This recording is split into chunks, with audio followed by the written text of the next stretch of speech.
na vara familiar a questão da alienação parental. Boa. Eu vejo que duas pessoas podem entender que separação é entre homem e mulher, não entre família. Eu acredito nisso, Carlos. Eu acredito que a gente não consegue dar certo com uma pessoa nem sempre. Muitas vezes está errado, muitas vezes você, né, não deu certo por algum motivo, e eu sempre digo que um casal se separa pelos dois de um só, né? Salvo se algum outro caso, né? Mas quem mais sofre nisso tudo são os filhos, ou o filho, ou a filha.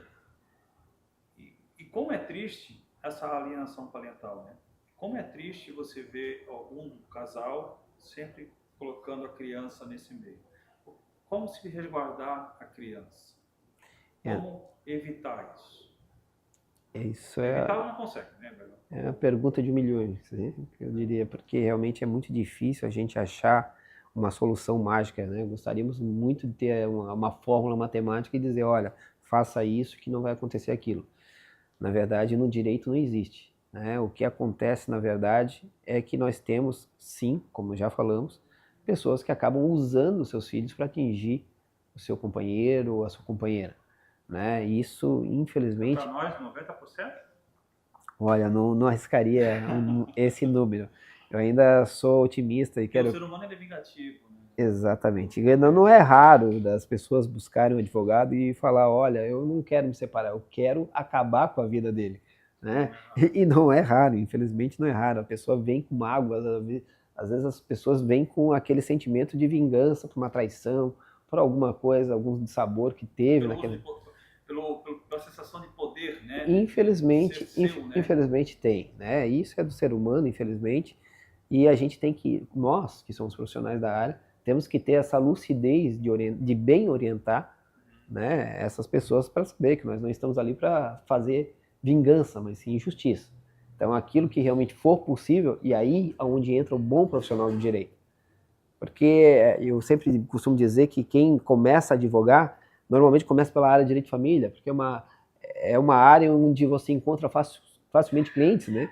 Sempre tem um tio, uma tia, um primo, uma prima, que tem algum tipo de intercorrência na área, e aí procura o profissional, né, o familiar, para atuar. E às vezes ele não tem experiência. E aí ele vem também tomado com aquele sentimento de vingança do tio ou do familiar, e acaba levando isso para o processo.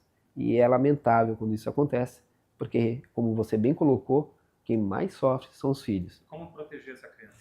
Existe uma forma, assistência social, que pode ser levada e pode tentar resolver essa situação, que a criança não seja... Em muitos países a criança sempre é o primeiro lugar, né?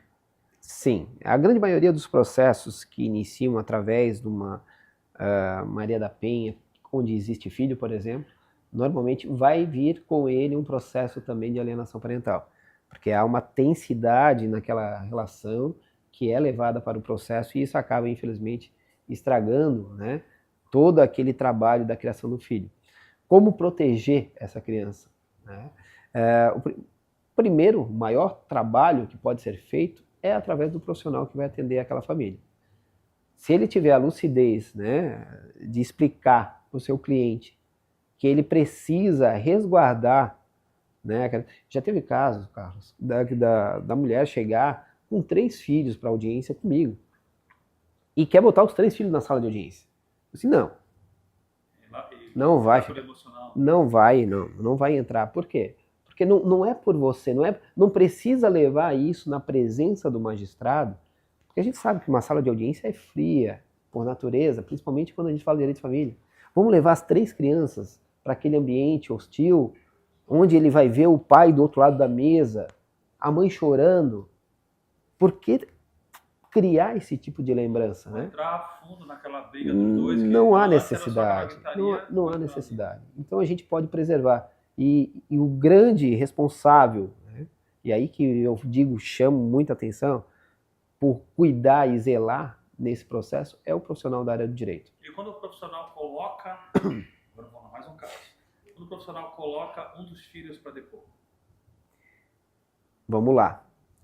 A criança, aí é uma questão de direito, tá? a criança ela só pode depor, né, se for relacionado a algum ato da vida dela e se o juiz entender que ela já passou por assistente social, que tem capacidade de discernimento suficiente para prestar esse tipo de depoimento. Caso contrário, a criança jamais vai prestar um depoimento. Não sendo uma criança, sendo um adolescente. Um adolescente, aí sim, um adolescente ele pode depor, tá? E ele vai depor, claro que resguardado as circunstâncias que podem ser abordadas ali também. Qual o interesse desse adolescente?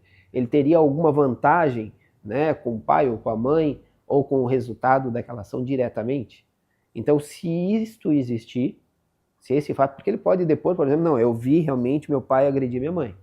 Isso é um fato relacionado ao relacionamento do casal, importante e válido. Ou não, ó, está sendo acusado meu pai de agressão, mas eu estava presente nesse dia e não houve agressão. Mas não é complicado você colocar uma pessoa que conviveu com o pai e com a mãe ali, ou, né, hoje muitos casos acontecem, um enteado, por exemplo, Sempre a vida toda, não é complicado aquela relação, aquele elo, aquele expor, amor, né? Expor aquela situação ali. Sempre que for. E eu digo pelo profissional, não digo pelo ato em si.